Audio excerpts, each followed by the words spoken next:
Hey guys, we're live from GDC. We've been doing presentations for the last few days. My throat's getting a little hoarse, but we've been showing Conan Exiles, talking about what we're planning to do for the future. And we didn't think it was fair that the press were the only ones who get to see this, so we've been making this video for you guys as well. So, Xbox One, got a lot of questions about this.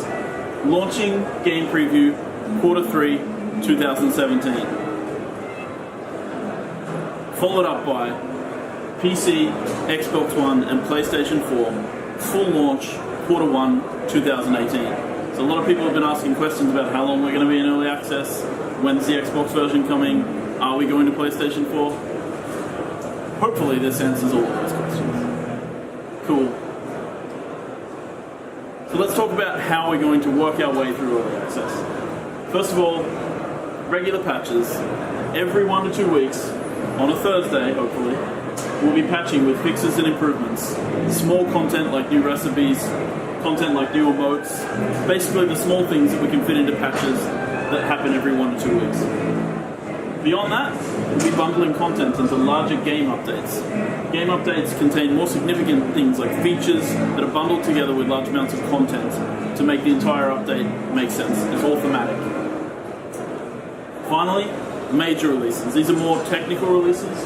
The Xbox One, the new biome, PlayStation 4, and of course the full launch of the game on all platforms. So that's kind of our plan for what we're going to be doing in early access. But let's talk about the actual updates that are coming in the game updates. I want to reiterate something first though, before we move forward. Funcom plans to reinvest an additional 5 to 10 million US dollars into the game during the early access period. We're definitely committed to making sure that this game is a huge success when we launch next year in Q1. Major updates. So let's talk about what's coming. The first major update will be Siege Warfare. Trebuchet, Siege Towers, Avatar Defense, and Corpse Locker, which I'm going to talk about all of these a little bit. Trebuchet, we've got a video for you, we're going to show you that. But Siege Towers, you know how foundations work in the game right now? You place out a foundation, you can build upon it. Siege towers are going to be mobile foundations, something you can place on the ground with wheels, then build on it in whichever shape you like. You can craft your own unique shaped siege tower, Trojan horses, whatever you feel like. And then you'll be able to push that around the playfield with your friends in order to attack enemy bases. A lot of players have been asking us for Avatar Defense. That is defense against the giant god avatars that stalk the world. And we've cooked up a system that allows you to basically place out a protective shield around your city, which means that you'll have to decide which god you want to defend against. So there's a bit of a rock, paper, scissors gameplay element there. You'll have to know which god your enemies worship and which one they're going to be bringing to the party. Finally, the Corpse Locker. This is one of those interesting and unique mechanics that sandbox games allow us to make. You'll be able to capture enemies, kill them, drag their corpses into a locker, and then that locker, over time, their corpses will rot, and then you'll be able to put those corpses into the trebuchet and fire them over the walls of your enemy cities in order to spread disease and pestilence in the streets. And we think that's a pretty cool idea. The next major update will be the Purge. The Purge is Funcom's approach to the endgame solution in survival games. Basically, NPC armies will gather at the edges of the area, and they'll start to gain strength, and over time they'll attack player bases, player buildings. And the idea is, of course, on a PvE server you want to build up defense against them. On a PvP server you might want to try and trick them into attacking an enemy base or attacking your enemies. But there's an additional element to the Purge that we think is kind of interesting. Taking out part of the Conan lore, people will be riding with the Purge, legendary villains and heroes from the Conan stories, and you'll be able to capture them and turn them into NPCs that work for you using the thrall system. So the idea is to facilitate this sort of defensive and aggressive gameplay. First, defending your base from the Purge, but also going out and hunting down legendary NPCs, recipes, and items from the Purge. A lot of questions about this one, the mount system. We'll be adding mounts to the game, and we want to make sure that taming mounts is not a tedious process in any way. So the idea is, you go out, you find mounts, you lasso horses, you knock them out, you can drag them back to your base just like a thrall, but we wanted to add a few multiplayer elements to this. So if you want to capture a rhinoceros, for example, you're going to have to bring some friends. You need 5 or 6 people dragging that beast across the wasteland, bringing them back to your animal pen to be tamed, to be used in battle later on. Every mount will have their own unique role in the game. Camels, for example, are going to be inventories. Pardon me. Camels, for example, are going to be inventories that you bring with you, load them up with stuff, and then ride them back to your base. Horses are going to be focused on mounted combat. You'll be able to use lances to joust, fight your friends, fight from horseback, fight your enemies, and rhinoceroses and elephants, they'll be siege mounts. They'll be for knocking down enemy walls and taking control of enemy cities. Let's talk about sorcery. Sorcery is, in the Conan universe, sorcerers are always the bad guys. And in our game we wanted to facilitate that type of gameplay, but we wanted to make sure we captured the spirit of the Conan stories. So we have a corruption mechanic in the game right now. The more time you spend in the dark and evil places of the world, the more corrupted you become, the more sickly and twisted, the less health you have, the less strength you have, the more your statistics go down, the more squishy you become. So in order to use the sorcery system in our game, you're going to first have to become very corrupted. And then you'll gain access to summoning rituals. You'll be able to call upon demons to do your bidding. You'll be able to shapeshift and take the form of demons. You'll be able to craft unique magical items using the sorcery system. And of course, necromancy, which is a favourite of mine, is the ability to replace your human thralls with skeletal thralls. You'll be able to kill things, bring them back from the dead, and then make their skeletons go to work for you. The settlement system.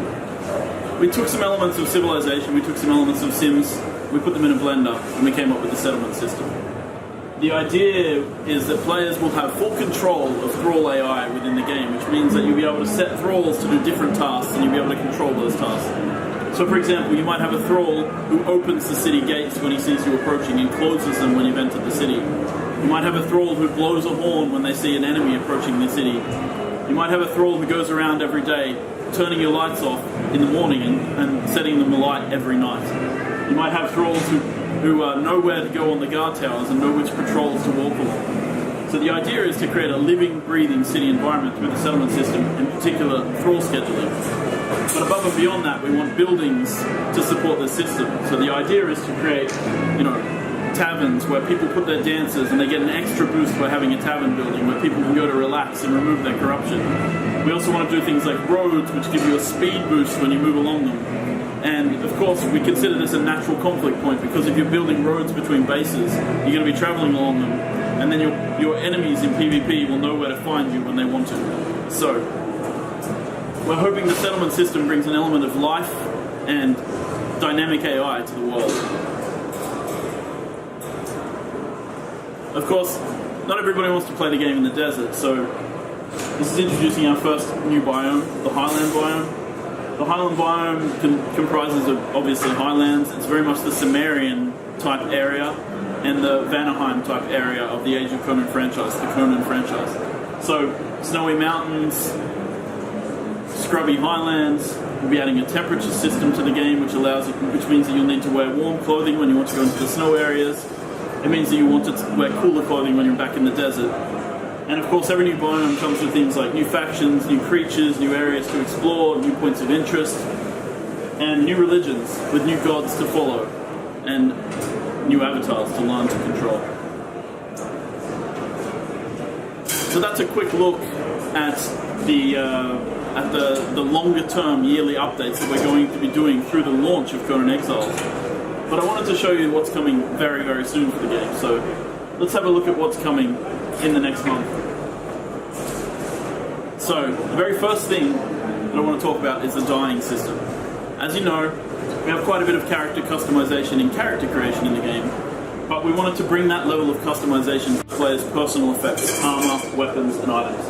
So the idea is, players will be able to collect flowers from plants, blood from enemies, mix them together in the alchemy system, and come up with different dyes that they can then use to dye the different clothing parts that they have. So, as you can see here, the player is dyeing, changing the colours of their clothes dynamically, and then you'll be able to wear that and look like that in the game. It will be saved on your character. And of course this is great for clans, because clans will then be able to create their color code, their uniform, which other clans don't have, which they'll be able to use in battle to identify their friends over their foes. And of course it creates the meta where the foes start trying to copy the colors in order to infiltrate their enemies.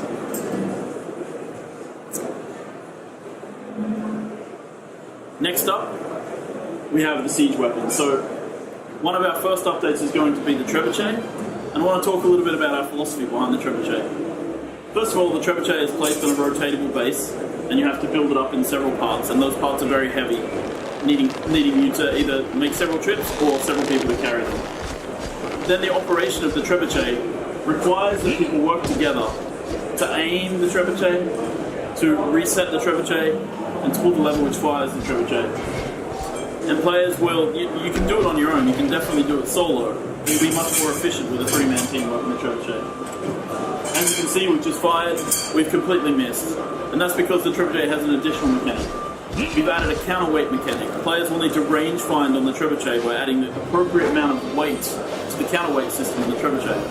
Which means that once you've done that, you set it up, you're able to fire it, and hopefully figure out where the enemy base is and how far you need to fire to hit the enemy base.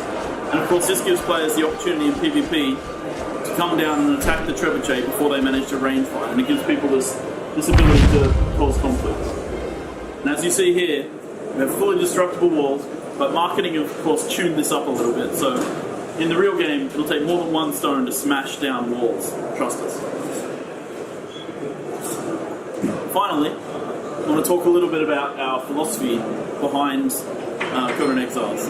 We always talk about the game as being an intersection between something like Ark and Skyrim, and the dungeons that we're going to add to the game really bring home that philosophy. These are places where players will be able to enter. There are resources available. So for example, if you see the white fires here, these are phosphorus fires, which players can then harvest to gain phosphorus, which then they can use to create new and unique items like torches that burn underwater. And we expect players to get into a bit of conflict over these resource nodes because they're going to be rare and only found in certain dungeons. The idea, of course, is also to create a little bit of a scripted experience here, so players are able to explore, they'll be able to pick up lore pieces, they'll be able to get story and background to what's going on. This is a lived-in world, this is the Conan universe. And as they do that, they'll be able to also access things like puzzles, you'll be able to turn dials, flood the dungeon in order to reach the upper levels. And part of that ties back into the player conflict, because you might be able to flood the dungeon while your enemies are inside, and of course, then they'll drown, which is nasty but fun.